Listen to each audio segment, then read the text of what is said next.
প্রায় 2 দশক পর নির্বাচনী জনসভায় অংশ নিতে আজ রংপুর যাচ্ছেন বিএনপি চেয়ারম্যান তারেক রহমান। বিকেলে 4:30টায় ভাষণ দেবেন তিনি। এর আগে জুলাই শহীদ আবু সাইদের কবর জিয়ারত করার কথা রয়েছে। এ বিষয়ে আরো জানাতে সরাসরি যুক্ত হচ্ছেন সহকর্মী মাজেদ মাসুদ। মাজেদ, নেতাকর্মীরা জনসভায় যোগ দিতে শুরু করেছেন কিনা, এছাড়া দলীয় প্রধানের আগমনে নেতাকর্মীদের মধ্যে কেমন উচ্ছ্বাস দেখছেন, বিস্তারিত জানাবেন।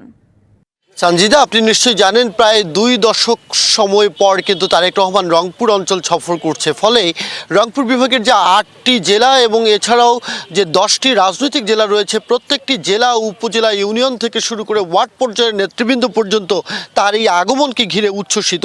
আপনি নিশ্চয়ই জানেন যে আজ বিকেল 4:45টায় তিনি রংপুরের পীরগঞ্জ উপজেলার বাবনপুরে আসবেন। আবু সাইদের কবর জিয়ারতের মধ্য দিয়ে তিনি রংপুরে পদার্পণ করবেন। এরপর বেলা 4:30টায় রংপুর কেন্দ্রীয় ঈদগাহ মাঠে তিনি নির্বাচনী জনসভায় যোগ দিবেন। আমরা দেখেছি তারেক রহমান যদিও তার এই সফর খুব অল্প সময় আগে নেতাকর্মীদের জানিয়েছেন, অর্থাৎ গেল 28 তারিখ রাত 8টার পরেই কিন্তু তার এই সফর নির্ধারণ করা হয়েছিল। সেদিক থেকে 48 ঘন্টারও কম সময় পেয়েছেন নেতাকর্মীরা তার প্রস্তুতি সম্পন্ন করতে। তারপরেও এরই মধ্যে কিন্তু তারেক রহমানের আগমনকে ঘিরে যাবতীয় প্রস্তুতি সম্পন্ন হয়েছে। মঞ্চ নির্মাণের পাশাপাশি মাইক টানানো হয়েছে এবং নেতাকর্মীরা প্রত্যেকটি ইউনিটেই তারা কিন্তু এরই মধ্যে সমন্বয় সভা করেছেন। কিভাবে নেতাকর্মীরা আসবেন সেটি নিয়েও সভা অনুষ্ঠিত হয়েছে। গতকালই বিএনপির রংপুর বিভাগীয় সাংগঠনিক সম্পাদক অধ্যক্ষ আসাদুল হাবিব দুলু তিনি প্রেস কনফারেন্স করে জানিয়েছেন তারেক রহমান আসলে রংপুরবাসীর জন্য কি কি সুখবর নিয়ে আসবেন এবং রংপুরবাসীর পক্ষ থেকে কি প্রস্তাবনা দেওয়া হবে। এরই মধ্যে লালমনিরহাট, কুড়িগ্রাম এবং গাইবান্ধা অঞ্চলের নেতাকর্মীরাও সমাবেশের স্থলে আসতে শুরু করেছেন। আমরা দু একজনের সাথে একটু কথা বলতে চাই, একটু আপনার কাছে জানতে চাই কোন এলাকা থেকে এসেছেন, এত সকালে কেন? জি ধন্যবাদ। দীর্ঘদিন পর রংপুরে সফরে আসছেন আমাদের চেয়ারম্যান, বিএনপির চেয়ারম্যান জনাব তারেক রহমান। তাকে এক নজর দেখার জন্য, সচক্ষে সামনাসামনি দেখার জন্য আমি এত সকালেই কনকনে শীতের মধ্যে চলে এসেছি। যদি কিছু পরে আসি, যদি আমি জায়গা না পাই সামনে থেকে। কোথা থেকে এসেছেন? আমি উত্তরবঙ্গের সীমান্তবর্তী জেলা লালমনিরহাট জেলা, একদম সীমান্ত। অনেক ধন্যবাদ আপনাকে। আমরা একজনের সাথে কথা বলছিলাম, আরেকজনের সাথে কথা বলতে চাই। আপনি কোথা থেকে এসেছেন এবং এত সকালে কিভাবে এসেছেন? আমি হচ্ছে আমার প্রাণপ্রিয় নেতা তারেক রহমানকে এক নজর দেখার জন্য। আমার বাসা হলো কুড়িগ্রাম জেলা, নাগেশ্বরী উপজেলা, কষাগাড়া থানার সীমান্তবর্তী এলাকা থেকে আমার প্রাণপ্রিয় নেতাকে এক নজর দেখার জন্য আমরা এই কনকনে শীতে এখানে। অনেক ধন্যবাদ সঞ্জিদা। আমরা শুনছিলাম নেতাকর্মীরা যেটি বলছেন, তারা কিন্তু লালমনিরহাট, কুড়িগ্রাম ছাড়াও বিভিন্ন জেলা থেকে এরই মধ্যে আসতে শুরু করেছেন এই মাঠে। নেতাকর্মীরা মনে করছেন যে আজকে কয়েক লক্ষ মানুষের জনসমাগম হবে। বিদেশ থেকে দেশে রেমিটেন্সের টাকা আসে নিরাপদে, তাই আজই আপনার আপনজনকে বলে রাখুন রেমিটেন্সের টাকা যেন শুধু নগদেই পাঠায়।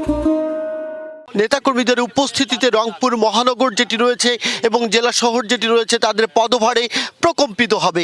শুধু তাই নয়, বেলা 4:45টার দিকে আবু সাইদের কবর জিয়ারতের পর যখন তিনি রংপুরে আসবেন 4:30টার দিকে জনসভায় যোগ দিতে, তখন এই 50 কিলোমিটার এলাকা জুড়ে রাস্তার দুধারে মানুষজন দাঁড়িয়ে তাকে এক নজর দেখবেন এবং অভিবাদন জানাবেন। তবে নির্বাচন আচরণবিধি যেন কোনো কারণেই ব্যত্যয় না ঘটে সেজন্য কিন্তু এখানে ব্যানার, ফেস্টুন বা অন্যান্য কিছুর ব্যবস্থা করা হয়নি। নেতাকর্মীরা বলেছেন যে তারেক রহমানের পক্ষ থেকে বা দলের পক্ষ থেকে কড়া নির্দেশনা রয়েছে যেন কোনোভাবেই নির্বাচনে আচরণবিধি লঙ্ঘিত না হয়। সেজন্যই তারা ব্যানার ফেস্টুন না করলেও প্রাণের উচ্ছ্বাসে তাদের প্রিয় নেতাকে তারা বরণ করবেন বলে তারা মুখিয়ে রয়েছেন। আরেকটি বিষয় আপনাকে জানিয়ে রাখি, আপনি দীর্ঘ সময় ধরেই জানেন যে রংপুর অঞ্চল বৈষম্যের শিকার এবং নানা কারণে বঞ্চনার শিকার হয়েছে। বারবারই এই অঞ্চলের মানুষ প্রতারণার শিকার হয়েছে। সেদিক থেকে এই অঞ্চলের নেতাকর্মীরা একটি প্রস্তাবনা তৈরি করেছেন যেটি তারেক রহমানের সামনে সেটি পেশ করবেন।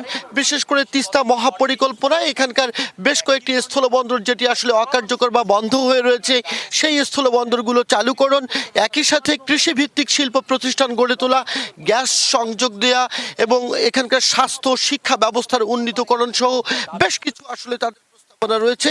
সেই প্রস্তাবনাগুলো দীর্ঘ সময় পর তারেক রহমান আসছেন, ফলে নিশ্চয়ই রংপুরবাসীর জন্য সুখবর নিয়ে আসবেন। এবং এর আগে তিনি তিস্তা নদী রক্ষা আন্দোলনের একটি কর্মসূচিতে ভার্চুয়ালি যোগ দিয়ে বলেছিলেন যে তার সরকার, বিএনপি সরকার ক্ষমতায় আসলে তিস্তা মহাপরিকল্পনা বাস্তবায়ন করবে। সেটি আজ সশরীরে এসে তিনি রংপুরবাসীকে এই সুখবর দিয়ে যাবেন। এবং একই সাথেই এই অঞ্চলের মানুষের যে বঞ্চনা এবং দুঃখ কষ্ট রয়েছে সেগুলো যেন লাঘব করা যায় সেজন্য তিনি বেশ কিছু সুখবর দিবেন বলেও কিন্তু নেতাকর্মীরা আশা করছেন। তো সবকিছু মিলিয়ে এখন শুধু অপেক্ষা, কখন বাজবে 4:45, কখন তাদের প্রিয় নেতাকে এক নজর দেখতে পারবেন, সেজন্য রংপুরবাসী মুখিয়ে আছেন। এবং নেতাকর্মীদের পক্ষ থেকে বলা হচ্ছে প্রায় 10 লক্ষ মানুষের উপস্থিতি হবে এখানে। প্রত্যেকটি বিভাগের জেলা থেকে লোকজন আসবে এবং একই সাথে বিভাগের 33টি আসনের যারা প্রার্থী রয়েছেন তাদেরকেও এই অনুষ্ঠানে আনুষ্ঠানিকভাবে তিনি পরিচিত করে দেবেন, যা ভোটের মাঠে একটি বড় প্রভাব পড়বে। তো সঞ্জিদা, এখন পর্যন্ত রংপুর কেন্দ্রীয় ঈদগাহ মাঠ থেকে এই ছিল আমার কাছে খবরাখবর। মাজিদ, আমরা আপনার কাছে জানছিলাম রংপুরে যাচ্ছেন তারেক রহমান। ধন্যবাদ আপনাকে, আপনি সাথে থাকবেন। আমাদের বগুড়ায় অবস্থান করছেন আমাদের সহকর্মী আনোয়ার। আমরা আনোয়ারের কাছে জানতে চাইবো, আনোয়ার, বগুড়া থেকে রংপুর যাওয়ার উদ্দেশ্যে তারেক রহমান কখন রওনা দিবেন, এই বিষয়ে আপনার কাছে কি তথ্য রয়েছে জানাবেন। সঞ্জিদা, বিএনপি চেয়ারম্যান তারেক রহমান এখন অবস্থান করছেন হচ্ছে বগুড়াতে, অর্থাৎ তার যদি বলা যায় যে মানে বাপদাদার ভূমিতে তিনি আসলে রয়েছেন দীর্ঘদিন পরে। আপনি নিশ্চয়ই জানেন যে গতকালই যে নির্বাচনী জনসমাবেশ সেটি রাজশাহী, নওগাঁ এবং রাতে বগুড়া এসে তিনি একদম মধ্যরাতে এসে জনসমাবেশ করেছেন। তো আজকে যিনি অবস্থান করছেন হচ্ছে বগুড়ার একটি স্থানীয় একটি হোটেলে, ঠিক সেই সামনে আমরা অবস্থান করছি। নিশ্চয়ই একটু দেখানোর চেষ্টা করি যে এখানে আমরা দেখেছি যে মানে এই অঞ্চলের মানুষের, অর্থাৎ ঘরের ছেলে দীর্ঘদিন পরে, প্রায় 19 বছর পরে পা রেখেছে। মানে এই যে একটি আবেগ, উচ্ছ্বাস, উদ্দীপনার জায়গাটি আমরা গতকাল যেমন দেখেছি রাতে, ঠিক তেমনিভাবে আমরা দেখছি এখনও এই একটি উৎসাহ উদ্দীপনা বিরাজ করছে বগুড়ার মানুষের মধ্যে, এমনটা। তো সেই জায়গা থেকে যদি বলি তাহলে বলতে হবে যে এখানে একটি ব্যানার আছে, যদি দেখাই যে হামাগেরে ভাই আসিছে এমন শুভেচ্ছা স্বাগতম, অর্থাৎ মানে স্থানীয়ভাবে তাদের উচ্ছ্বাসের আসলে এতটুকু কমতি নেই। আর আপনি যেটি বলছিলেন সেই জায়গা থেকে বলি, তার যে নির্বাচনী কর্মসূচি জনসভা সেটি হচ্ছে আজকে তিনি এখানে বগুড়াতে অবস্থান করছেন। এখন পর্যন্ত আমাদের কাছে তথ্য হচ্ছে যে জুমার নামাজ তিনি আদায় করবেন এখানে, এবং তিনি তো এই বগুড়া 6 থেকে নির্বাচন করছেন।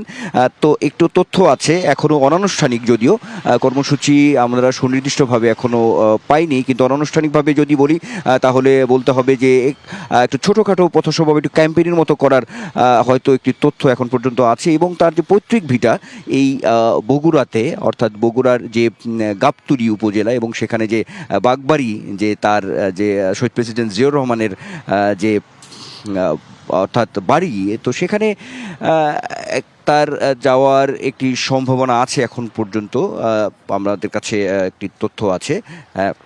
তো সব মিলিয়ে যদি বলি তাহলে সঞ্জিতা বলতে হবে যে বিএনপি চেয়ারম্যান তারেক রহমান নির্বাচনী প্রচারণায় একরকম এই উত্তরের জনপদে এসেছেন, আজকে বগুড়াতে আছেন। নিশ্চয়ই আপনি জানেন যে রংপুরে শহীদ আবু সাইদের কবর জিয়ারত করবেন তিনি, এবং বিকেলেই তিনি একটি নির্বাচনী জনসমাবেশে তিনি অংশগ্রহণ করবেন।